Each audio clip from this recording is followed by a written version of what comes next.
भाई भाई भाई भाई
अभी सामने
अंडमान और निकोबार द्वीप समूह की भौगोलिक स्थिति ने दुनिया के कुछ सबसे महत्वपूर्ण सी लाइन ऑफ कम्युनिकेशन और हमारी पूर्वी सीमाओं की रक्षा करते हुए उन्हें राष्ट्र के लिए सबसे महत्वपूर्ण रणनीतिक क्षेत्रों में से एक बना दिया है।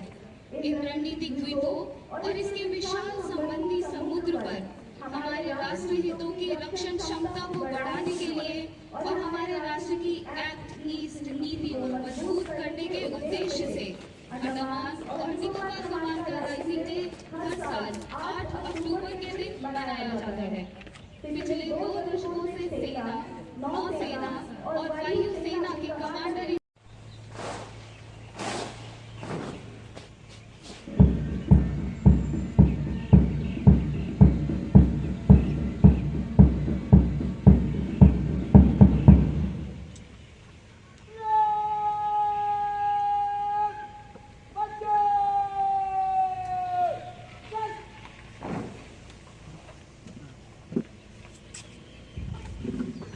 मेजर शीतल सिंह बड़े कमांडर अब रिव्यू ऑफिसर को रिपोर्ट देने के लिए अग्रसर हो रहे हैं।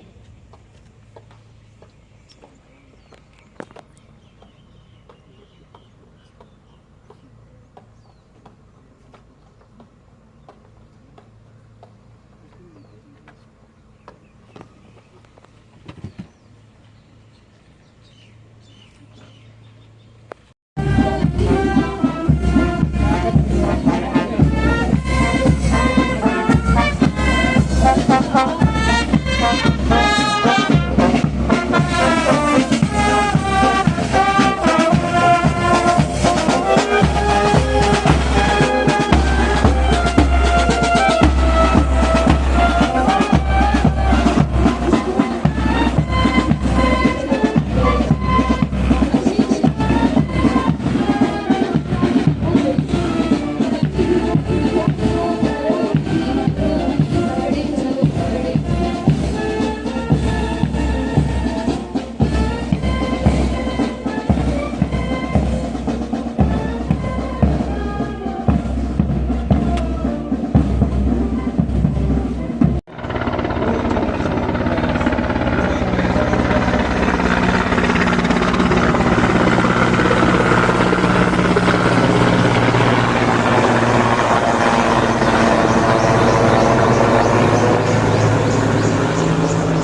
of discipline and camaraderie among the four pillars of our defense: the Indian Army, Indian Navy, Indian Air Force, and the Indian Coast Guard. Each branch plays a crucial role in safeguarding our sovereignty and upholding the ideals of justice, peace, and integrity. Moving further, every year, the Commander-in-Chief Unit Appreciation is awarded to the reserving units of Andaman and Nicobar Command for the performance of an exceptional order. The perseverance, devotion to duty, and grit displayed by all ranks of these units has been commended. May I now request the Commander-in-Chief of Andaman and Nicobar Command to award the Unit Appreciation for the year 2024-25.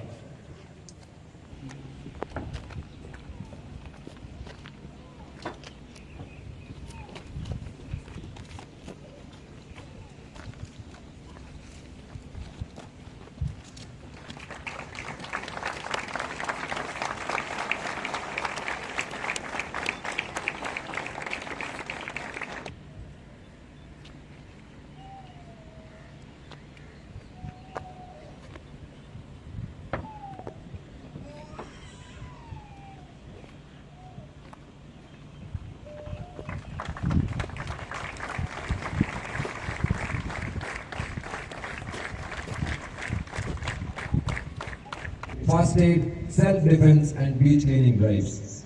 On behalf of Commanding Officer Lieutenant Commander Siddharth Singh, the award is being received by Lieutenant Hardik Stan and Chief Petty Officer Jairam Kumar.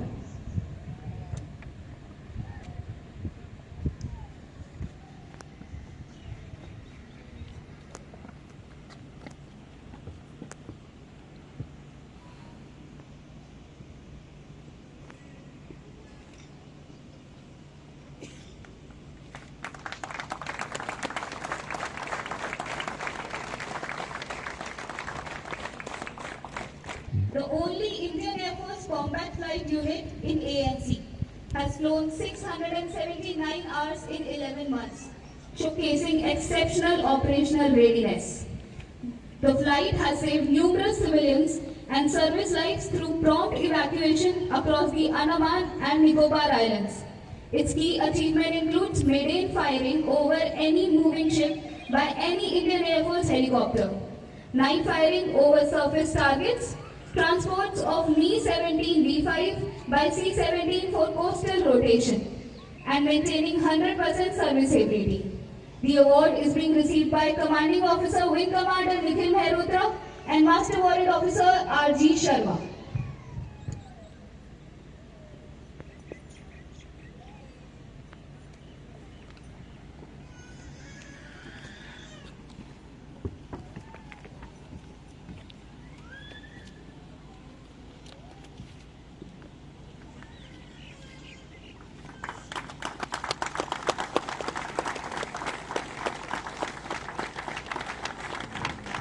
Guard ship Rajveer has showcased exceptional capability and professionalism in executing a wide range of maritime duties. The unit conducted 2 daring rescue operations, saving 10 lives, including 2 foreign nationals from stranded vessels in rough seas, and apprehended 350 kgs of prohibited sea cucumber, reinforcing maritime safety and protecting marine biodiversity. The award is being received by Commanding Officer Commandant J.G. S.S. Rai and Pradhan Adhikari Ravi Singh.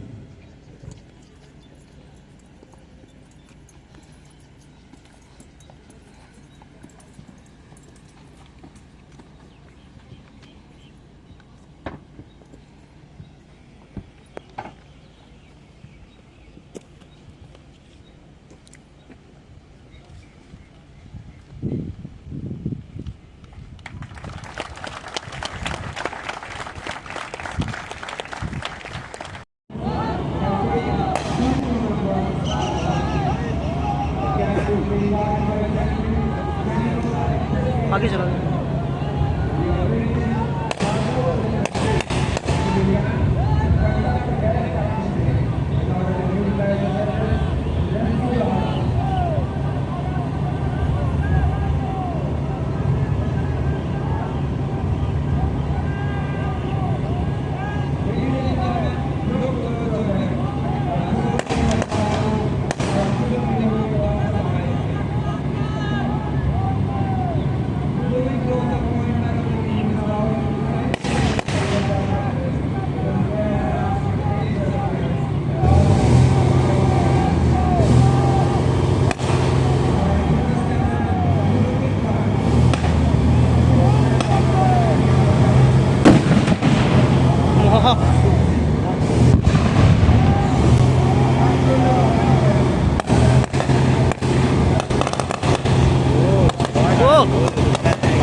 Marcos commando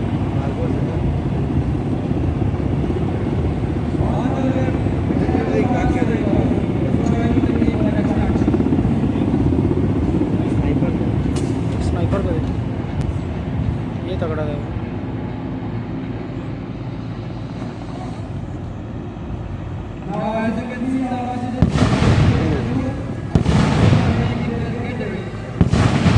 भाई भाई भाई side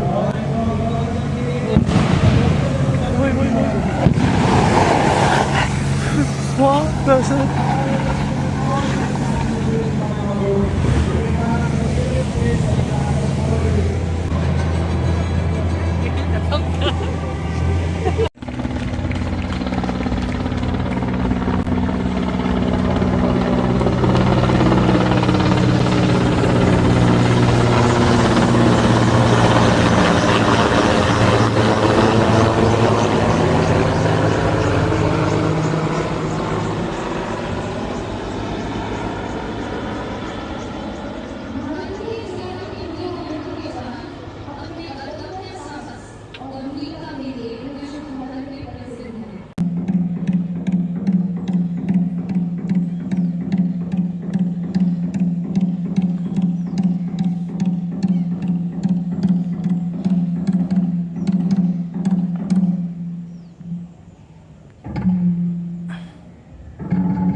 Rear Admiral Biplab Hota, Visesh Seva Medal, Chief of Staff, Component Commanders, Commanding Officers, Unit Heads, Officers, parade में शामिल सभी सैनिक, मेरे media के दोस्त और बाहर से आए हुए सब साथियों, देवियों और सज्जनों, मेरे लिए ये अत्यंत सम्मान और गर्व की बात है कि मैं आज आपके समक्ष इस एकमात्र operationally active joint services command के 25वें स्थापना दिवस के अवसर पर 19वें कमांडर इन चीफ के रूप में खड़ा हूं। आज सबसे पहले जिन यूनिट्स को यूनिट एप्रिसिएशन मिला है, मैं उनको हार्दिक बधाई देना चाहता हूं।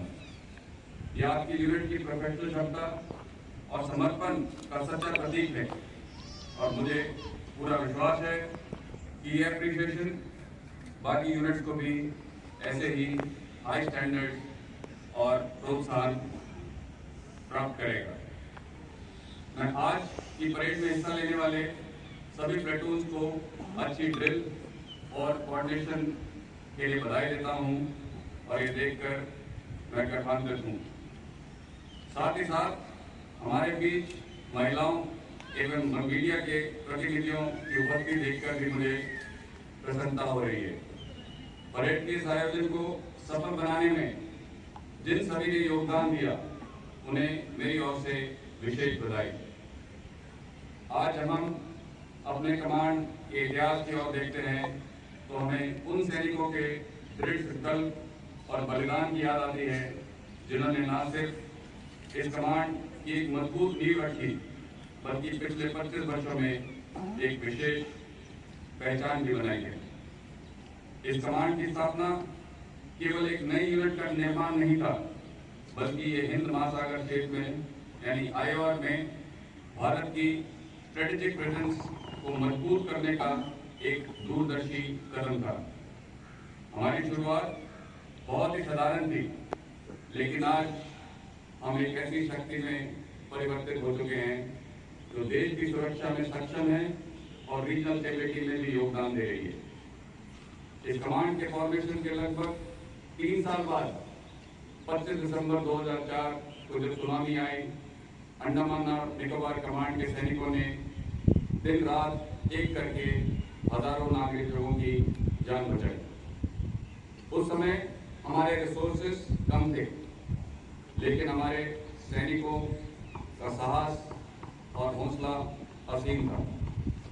साइक्लोन हो, सुनामी हो या कोविड का समय हो, अंडमान और निकोबार कमांड के सैनिक देश और विदेश दोनों की सहायता में तत्पर रहे हैं। मुझे गर्व है कि जब हम अंडमान और निकोबार कमांड के ट्रांसफॉर्मेशन और अचीवमेंट की बात करते हैं तो एक बहुत लंबी लिस्ट निकल कर आती है, जिसे जिक्र में करने में शायद मेरा पूरा दिन निकल जाएगा। लेकिन फिर भी मैं हमारे कमांड के कुछ विशेष अचीवमेंट्स की बात जरूर करना चाहूँगा। हमारे नेवल और कोस्ट गार्ड शिप्स ने अंडमान एंड निकोबार कमांड के AOR और आइलैंड्स के EEZ की कड़ी निगरानी की है। नेवी, कोस्ट गार्ड और एयरफोर्स के हवाई जहाजों ने समुद्र में सर्वेलेंस तथा सिविल और मिलिट्री ट्रांसपोर्टेशन की प्रक्रिया बखूबी निभाई है। आर्मी कंपोनेंट के जवानों ने regular area domination patrols and temporary operating base और जान पहचान पेट्रोल करके हमारे northern group of islands and southern group of islands और सारे रिमोट आइलैंड में प्रेजेंस और सिक्योरिटी इंश्योर की है। फ्रेंडली फॉरेन कंट्रीज के साथ हम नियमित रूप से एक्सरसाइज करते आए हैं। इस दिशा में कुछ महीने पहले हमने 39 इंडो कॉर्पैट, 44 इंडो थाई कॉर्पैट, सिटनेक्स 24, आईक्यूबी 25 जैसी बायलैटरल और मल्टीलैटरल एक्सरसाइजेज की हैं। हमारे सर्वेलेंस एफर्ट्स में बढ़ोतरी की वजह से ज्यादा पोचर्स पकड़े गए हैं और मलक्का स्ट्रेट की निगरानी में नियमित भाग लेकर हम इस एरिया में किसी भी गतिविधि पर पैनी नजर रखे हुए हैं। हमारी ज्योग्राफिक लोकेशन ऐसी है कि हम न सिर्फ महत्वपूर्ण समुद्री यातायात पर नजर रखते हैं, बल्कि इस क्षेत्र में कोई भी असुविधा या दुर्घटना होने पर फर्स्ट रिस्पॉन्डर साबित होते हैं। HADR के क्षेत्र में हमने ऑफ ब्राह्मा के तहत म्यांमार को मदद पहुंचाई। हमारे कमांड की शिप ने खराब मौसम और कठिन परिस्थितियों में 8 से 10 सिविल जहाजों को टेक्निकल, मेडिकल और लॉजिस्टिकल मदद देकर गंभीर दुर्घटनाएं रोकी। छोटे छोटे आइलैंड से हमने मेडिकल इवैक्यूएशन के लिए हमेशा तैयार रहे हैं और पिछले कुछ महीनों में हमने 18 ऐसे मिशन किए हैं और कई जानें बचाई हैं। इंडियन ओशन रीजन में हमारे महत्वपूर्ण किरदार को मद्देनजर रखते हुए कमांड ने द्विपक्षीय सेमिनार कंसेप्टलाइज किया, जिसका 3रा एडिशन भी हाल ही में आयोजित हुआ था। हर साल आयोजित होने वाले ये seminar military executive, think tanks and strategist के लिए एक शक्तिशाली मंच बन गया है, जिससे वे अंडमान और निकोबार कमांड के साथ महत्वपूर्ण मिलिट्री टॉपिक्स पर चर्चा करते हैं। हमने ऑपरेशनल एंड एडमिनिस्ट्रेटिव दोनों की तरह इंफ्रास्ट्रक्चर में ही उल्लेखनीय विकास किया है। कार्निक रनवे का रेनोवेशन पूरा होने वाला है, क्वासा रनवे एक्सटेंशन का काम चल रहा है और कमोरता के ODR पोर्ट की भी कागजी कार्रवाई भी आगे बढ़ रही है। नेशन बिल्डिंग, आउटरीच और वेलफेयर प्रोग्राम पर हमने विशेष ध्यान दिया है। रेगुलर मेडिकल कैंप्स, स्कूलों में outreach programmes, fishing community awareness programmes के अलावा हमने आरोन दिन से दिल्ली के तहत 30 ट्राइबल स्टूडेंट्स को देश की मुख्य धारा से जोड़ने के प्रयास में दिल्ली भेजा, जहां उन्होंने लाल किले से माननीय प्रधानमंत्री का भाषण सुना, महामहिम राष्ट्रपति, माननीय रक्षा मंत्री और चीफ ऑफ डिफेंस स्टाफ से मुलाकात की। कोस्टल क्लीनअप के ड्राइव के माध्यम से प्रिजर्वेशन ऑफ नेचर और सोशल रिस्पॉन्सिबिलिटी को हमने हमेशा बढ़ावा दिया है। हमने दूर दराज के गांवों को अडॉप्ट किया है और साथ ही पूर्व सैनिकों के लिए नियमित आउटरीच प्रोग्राम्स आयोजित करते आए हैं। डिफेंस वाइज वेलफेयर एसोसिएशन और चारों कंपोनेंट के वेलनेस एंड वेलफेयर एसोसिएशन ने पिछले 1 साल में वृद्ध आश्रम में और अनाथालयों में नियमित दौरा किया है और काफ़ी सहायता भी प्रदान की। मैं सभी महिलाओं को बधाई देता हूं। आपने न केवल हमारा साथ देकर बल्कि स्वयं अपने समर्पण और सेवा भाव से कमांड को गौरवशाली बनाया है। जैसा कि मैंने पहले कहा, हमारा इतिहास उपलब्धियों से भरा पड़ा है, उसी तरह हमारा भविष्य चुनौतियों से भरा हुआ है। आज का सिक्योरिटी सिनेरियो बहुत ही कॉम्प्लेक्स और असामान्य है, लेकिन मुझे इस बात पर भी पूरा विश्वास है कि अंडमान और निकोबार कमांड के सभी सैनिक अपनी ड्यूटी बहुत अच्छे से जानते हैं और निभाते हैं, और इसीलिए चुनौती जैसी भी हो, हम उस पर जीत हमेशा हासिल करेंगे। इस मौके पर मैं सभी सैनिकों और उनके परिवारों को ये भी अनुरोध करता हूं कि आप सब अपनी सेफ्टी एंड सिक्योरिटी पर भी विशेष ध्यान दें। अंत में मैं अपने और अपनी वाइफ की ओर से आपको और आपके सभी परिवारजनों को इस विशेष अवसर पर न सिर्फ बधाई देता हूं, बल्कि उनके निरंतर सहयोग के लिए धन्यवाद भी देता हूं। आप सबके डेडिकेशन से ही अंडमान और निकोबार कमांड को बल मिलता है। संघ शक्ति, जय हिंद।